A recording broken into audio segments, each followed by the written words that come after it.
Коллаген трипептиді бұл буындар, тері және сүйектер үшін негізгі құрылыс болып табылатын 3 аминақышқылдан пролин, гидроксипролин және глициннен тұратын өнім болып табылады. Коллаген трипептиді ол жасуша деңгейінде әрекет етеді.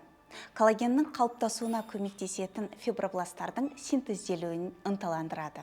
Төмен молекулалық массаның арқасында ол терінің төмен қабаттарына және тіндерге оңай өтеді, сонымен қатар бізге нәтижені тез және ұзақ мерзімге алуға көмектеседі.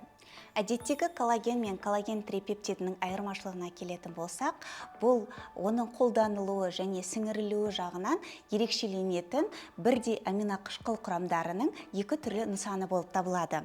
Бұл өнімнің сіңірілуі туралы айтатын болсақ, жоғары молекулалы коллагенді ағзаға сіңіру үшін оны кіші пептидтерге және аминақышқылдарға ыдырату қажет. Бұл процесс энергия мен уақытты қажет етеді. Women's Health сериясындағы коллаген трипептидтері және кофакторлары өнімінде теңіз балықтарынан алынған гидролизденген наномолекулалы коллаген пайдаланылады. Бұл терінің сүйек тінінің бұлшықеттердің құрылымын нығайтады. Егер сіз қысқа мерзім уақытында үлкен нәтижеге жеткіңіз келсе, бұл өнім оңтайлы таңдау.